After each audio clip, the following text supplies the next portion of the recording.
ನನ್ನಿಂದ ಕಾಣಿಸ್ತಾ ಇರೋರು ಅಶ್ವತ್ಥ ಕಟ್ಟೆ ಮೇಲೆ ಕುತ್ಕೊಂಡು ಯಾರು ಏನು ಎತ್ತ ಅಂತ ಮಾತಾಡ್ಕೊಂತಾವ್ರೆ.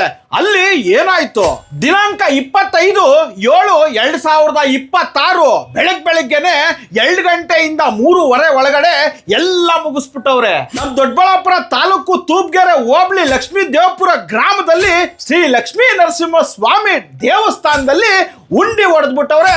ದೇವ್ರ ಮೇಲಿರೋ ಒಡವೆನೂ ಎತ್ಬಿಟ್ಟವ್ರೆ. ಬೆಳಗ್ಗೆನೆ ದೇವಸ್ಥಾನ ಹತ್ರ ಹೋಗಿ ನೋಡಿದ್ರೆ ದೇವಸ್ಥಾನದ ಬಾಗ್ಲು ಹೊಡೆದ್ಬಿಟ್ಟವ್ರೆ. ಒಳಗಡೆ ಹೋಗಿ ನೋಡಿದ್ರೆ ಉಂಡಿನೂ ಹೊಡೆದ್ಬಿಟ್ಟವ್ರೆ.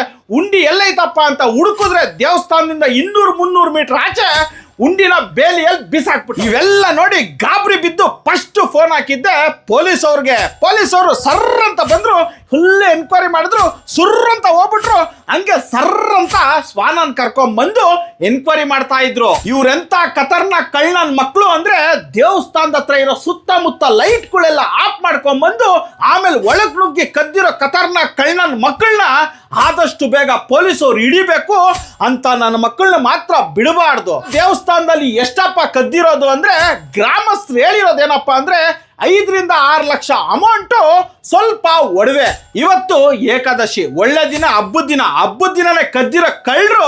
ಆ ಕಳ್ಳರು ಹಿಡಿಯೋ ಶಕ್ತಿ ಆ ಪೊಲೀಸವ್ರಿಗೆ ದೇವ್ರು ಕೊಡ್ಲಿ ಅಂತ ಕೇಳ್ತಾ ಈ 2 ಮಾತನ್ನ ಮುಗಿಸ್ತಾ ಇದ್ದೀನಿ. ಜೈ ಲಕ್ಷ್ಮೀ ನರಸಿಂಹ ಸ್ವಾಮಿ.